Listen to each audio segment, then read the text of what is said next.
And I'm Brooke. And I'm Nick. Tell us a little bit about your job. Well, I have the distinct pleasure of serving as the Cub Country Camp Director. This is my 5th season doing so. And what that means is I am responsible for running the Cub Scout Day Camp here at June Northwest Webster Scout Reservation.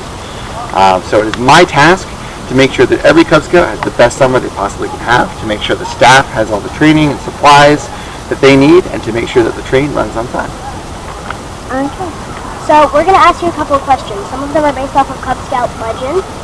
Ooh, stories lore. that you have down at Cub Country. Okay. And some of them are based off of legend that we made up. Okay. So, Samantha, you want to read the first question for us? What's going to happen? I'm going to read one and she's going to read two, and I'm going to go back and forth like that. Okay. Also, let it know.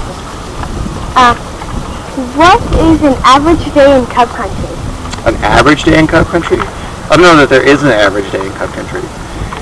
The ideal day, the planned day, is that our day starts around 8:30 in the morning, where all the Cubs show up in camp. Our staff is ready, everything's set up. They show up, their parents drop them off. Preferably they don't roll them out of the minivan door and run amok in the forest, right? They deliver them to the parade field. We play for a little while, probably about 20 minutes or so, and then the legendary Nick Jamrock call of Line It Up, which Brooke may remember very vividly. They sometimes hear from base camp, which is our morning colors, and then we roll into program by about 9 o'clock. Program day runs about 6 hours total, 6 different blocks with a break for lunch. We do archery, BBs, waterfront, scout skills, mad science. Sometimes we do handicraft, or what we call cubcraft. We do first aid, all kinds of stuff. Anything a Cub Scout could possibly want to do in camp, we pretty much do. Okay. What do you do to keep the Cubs from eating each other? Especially before lunch. I keep them busy mostly, right? So busy hands are happy hands. Largely what we want to do is make sure that each Cub is constantly moving. Right? Downtime is what breeds Cub Scouts trying to chew on each other. So you know that the Gaga Pit is very popular in between travel time. So we open the Gaga Pit, we make sure that the programming that we have is engaging and exciting for youth, and is interesting. So how we do that is by making sure our staff is having fun, because if our staff is having fun, our Cubs are having fun. And if they do latch on, you can usually get them let go by tickling. Makes sense. Some of them do play. They do. What do you do to keep Tyler from eating the Cubs? Apparently it has happened before. Oh, I throw beach balls at him. That also makes sense. Mm-hmm.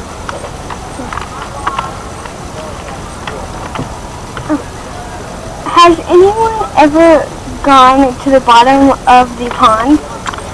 Yes. Or at least in your blue area. Not a Cub Scout, but yes, the waterfront staff have done diving to the bottom of the pond. I guarantee the Cub Scouts will try it.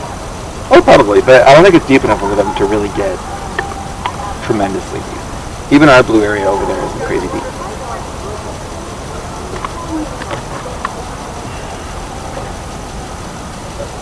What do you guys feed the wild Cub Scouts of the woods that just don't get picked up and just live there? Corn. It's a big lump with knobs and has the juice. They like it. Sometimes also Uncrustables and Oreos.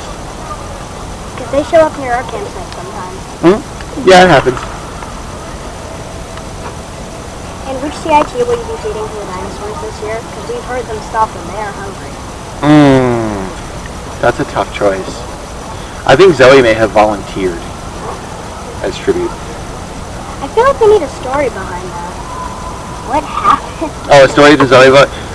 No, Zoe was a fantastic CIT in Cub Country this year, and did a lot of work in Cub ecology, catching bugs, teaching Cub Scouts about different flying insects, different flying dinosaurs, and doing dinosaur fun facts. So I think that to be eaten by dinosaurs, or at least to live amongst them, would fit for Zoe.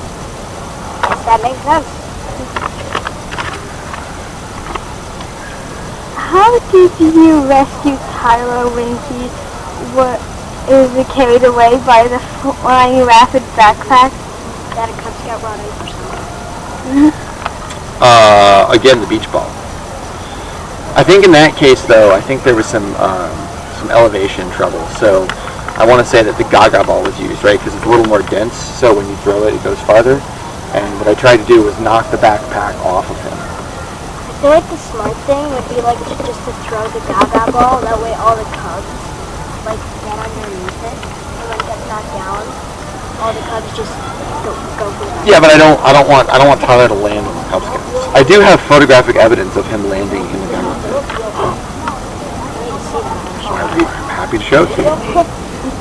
Has the Cub Dragon egg hatched yet? No, it has not. Do we expect it to hatch? I think next summer. They have a long gestation period. We have to keep it warm for a while and then cool it. So we keep it in Cub Country to keep it warm during the summer season, and then it has to go up to the ranger station and go into what we call cold storage for the off season. But that's about 2 cycles, and we're on cycle 2. So I think next summer we expect a new dinosaur. So basically, this random dinosaur dragon egg appeared overnight is the story, and no one knows what species it is yet, so we just call it a cub dragon. Yeah, basically. I don't know. I think Tyler might have won it in a game of sabacc. I'm not really sure how it arrived. I didn't ask. Did we ever find the giant cub-eating toad, or is it still Pat Boyd's dead? No, Jeremiah lives up at the Cub archery range in the shed. Did we teach him not to eat the cubs, or do we kind of just let him eat them? I don't think we taught him not to eat the cubs. So Heather is our Cub archery specialist this year. And she fed him a solid diet of marshmallows and cookies, and he seemed pretty happy with that. I think that's what some of the Cubs might taste like. Yeah, especially the wild, rapid ones from the woods. Correct. The next question is, how's Ralph the bunny? Oh, Ralph is great. There's actually a larger family of bunnies this year. We had Ralph, Joey, we had Nancy, Sarah, and Toby. And do we know if any of them are related to Tyler? I don't think they are. However, Norbert the woodchuck might be. That I can believe. I think Tyler actually might be some evolved species of Bigfoot. Did you guys round up the Cub Country Cove Sharks? No, we did not. So Cub Country is not often plagued with cove sharks. What I was explaining to Brooke kind of before we sat down in front of the camera was that in Cub Country we have the buoys to keep out the wampus from our swimming area. The wampus likes to live in the deeper, colder parts of the lake, and only kind of comes up into the shallows to lay wampus eggs, which look they're a spheroid egg about this big. They're white and dappled. They look a lot like a golf ball. And so they come up into the shallows and they kind of lay their eggs in the shallows. But they don't usually do that until fall. Now it's gotten a lot cooler overnight this last couple weeks, and so we're starting to get concerned that we may see the wampus. But by and large, no, we don't have an issue in Cub Country with the cove sharks. We do have a couple more questions that we didn't write down on that. Sure. At least I know I did. What is the weirdest thing that a Cub Scout has ever just come up to you and brought to you? Because I know that there have been toads and snakes. Oh, the weirdest thing a Cub Country has ever handed me? Cub Scout, yeah. A piece of a doll that looked haunted. I don't know. It was like the forearm and hand of a little action figure or a doll that was missing 2 fingers, and it was all dirty. And they said nothing. They just held out their hand and handed it to me.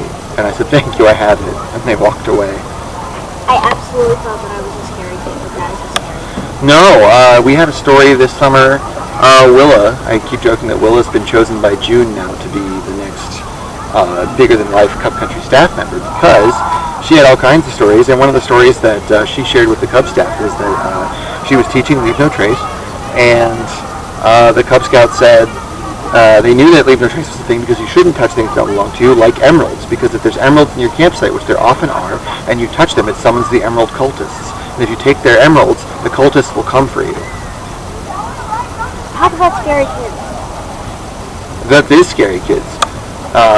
We've had scouts walk up to Tyler, and Tyler said hello, and the scout looked up at Tyler and said, "The wall people don't like you very much," and walked away. I thought it was the tree people that Tyler should be worried about. Apparently it's the wall people.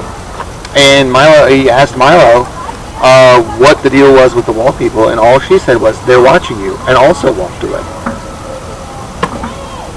That's just terrible. Yeah, it's creepy, man. I don't know what to tell you. Absolutely. Tyler is creepy in his own right. I've also heard a scout this summer singing a song about how matches are predators. That's just more weird than creepy, I would say. Predators to our furniture and our safety. I was one of those weird scouts, I feel like, who would come up with something like that. No, I gotta go through it, man. It's a growing phase. What other questions do you have? I'd say, like, what's the weirdest thing that a Cub Scout's told you? It doesn't have to really even be creepy, like, they saw something, or found something at the bottom of the pond. These are the weirdest things that people bring you come to the pond. I've had a Cub Scout tell me that they saw Bigfoot in camp. I've had a Cub Scout. Bigfoot is in camp. Yeah. It's my dad. Oh, that's true.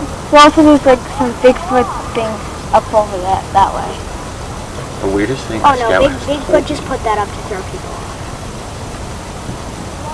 A Cub Scout walked up to Tyler and randomly asked him if he enjoyed being middle management. Oh, no. Okay. I feel like that Cub Scout likes watching people suffer for some reason. I don't know. I've had a scout tell me they could see into the upside down. I didn't ask any questions. Stranger Things reference. Yeah, I don't know. I don't ask. I know Stranger Things, but I don't want to be haunted. I don't know. Usually we share them kind of as a staff, and then you forget about the stories after a while. Makes sense. What's the most famous piece of Cub Country lore that like every Cub Scout needs to know? The famous piece of Cub Country lore that every Cub Scout needs to know. And if I don't know this, Well, so we used to tell a story all the time about the coyote pack that lives on the reservation, and there is an ancient tale that the coyote pack is actually made up of Cub Scouts that have wandered off in the night without their buddy during resident camp. So the lore goes that the first Cub Scout to wander away from their tent at night to go to the bathroom, it was a dark and very kind of foggy night in camp. It was cool toward the end of the season, obviously week 8 right to the end of the summer. Or week 7, excuse me. And Cub Scout knew that they should go with a buddy, but really had to go potty and didn't want to wake up their buddy, so they had their headlamp and on their way to the bathroom because the fog was so thick they got all turned around and then the batteries in their headlamp died, and so they wandered away. And by the time they started calling for help, they had gone too far, and nobody heard them because it was the middle of the night and everybody was sleeping. And they found a coyote in the lower part of camp that turned them into a coyote. And so the Cub Scout lore is that if you wander off without your buddy, you are at risk of being turned into a coyote by the coyote pack of Cub Scouts.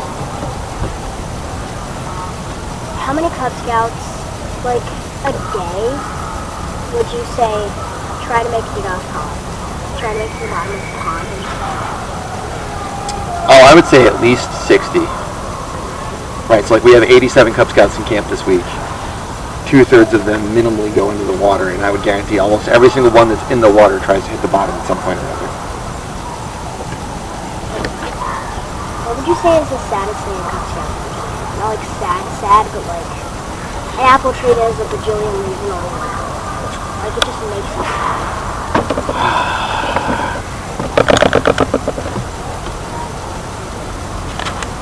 I want to go home and play Minecraft. Oh. That made me sad. Okay, that's... That did. Because, like, we're here in camp, right? And Cub Country's a blast. The reservation's a blast. And I don't know, it was like a Wednesday afternoon, and I did the thing where I stepped out for evening retreat, and I asked the Cubs if they were having a good time, and I heard one Cub say, no, I want to go home and play Minecraft. And that made me sad. Not everyone's gonna like camp. Nope. It's We do our sad. best. Not everyone's gonna like it. Now, what I want to know is, did that scout build a summer camp in Minecraft? That's what I have been trying to do. Because I play Minecraft now. I have been trying to build a summer. Would your summer camp be for villagers? That is a good question. Or are you trying to get other players to join? Are the same boat? I believe that is a multi-human paddleboard. That's weird because,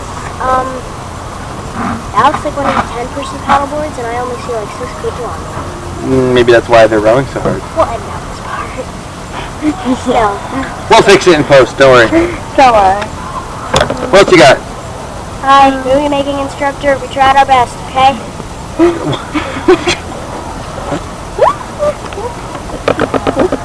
What? Someone's got to.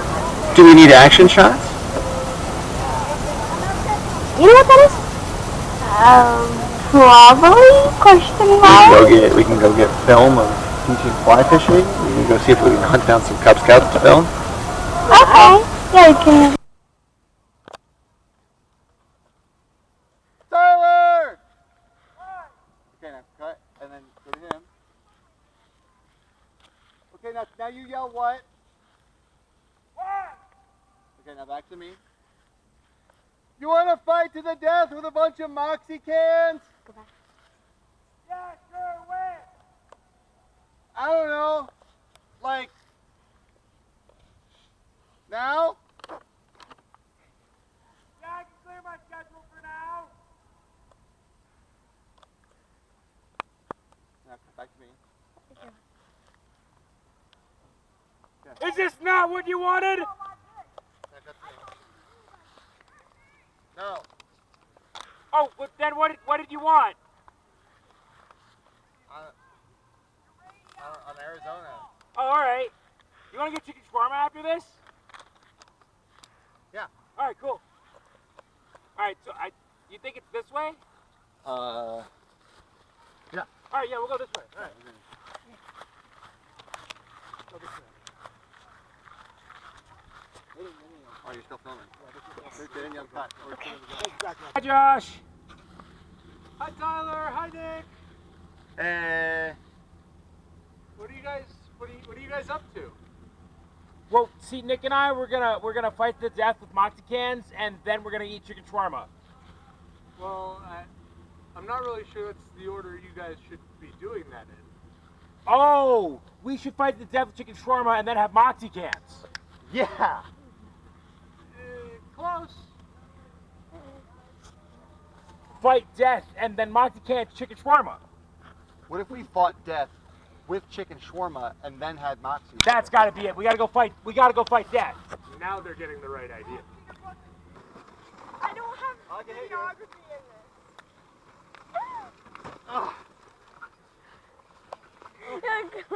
this. Charles, you maroon! That's a color.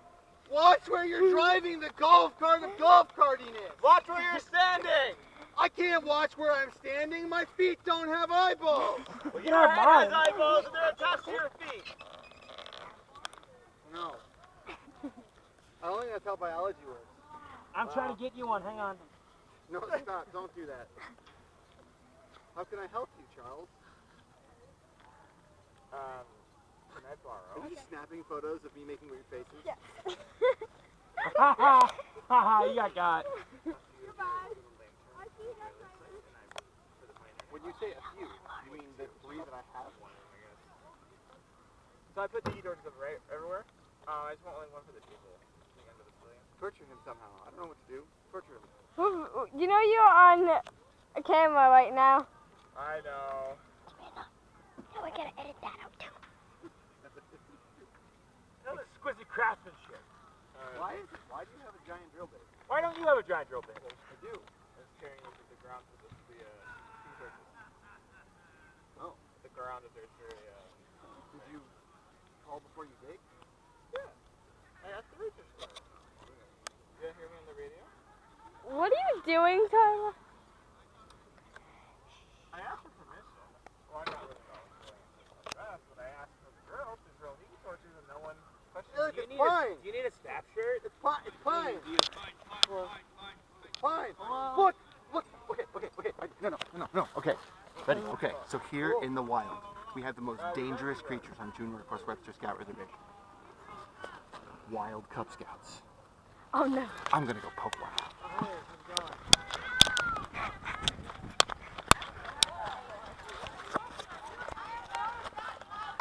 Oh my gosh, I didn't die! How can I help you today?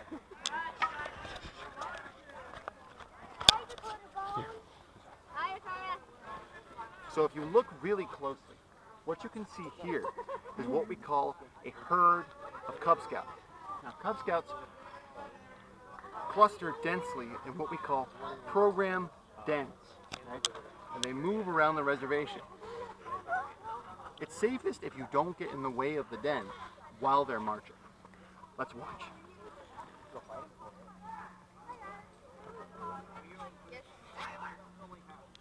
Go do something. Okay.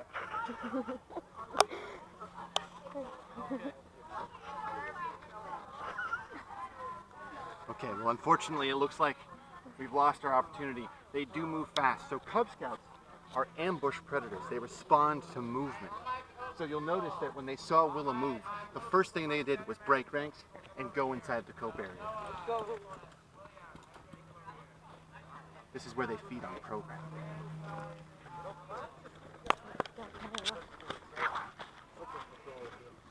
Cool. Do you know that Purple Patrol is here for Coke? No, I didn't know. Do you know that purple's a color? Of course, purple. is a purple. Challenging outdoor purple experience. Purple. They're cooks. Don't worry about it. They're purple. purple. Purple peripheral porpoises apportioning Purpose. purpose Purple. while Poisonous. presenting Poison berries. poisonous Poisonous. Is it Pickles. preferable? Pickles. pickles. Pickles. Pickles. Purples. Purple pickles. Purple. Pickle. We actually Pickles. want to go climbing. Bye-bye. Yeah, I know. Me too. I've been doing this for too long. Magic trick. Yes. Magic trick. You ready for the magic trick?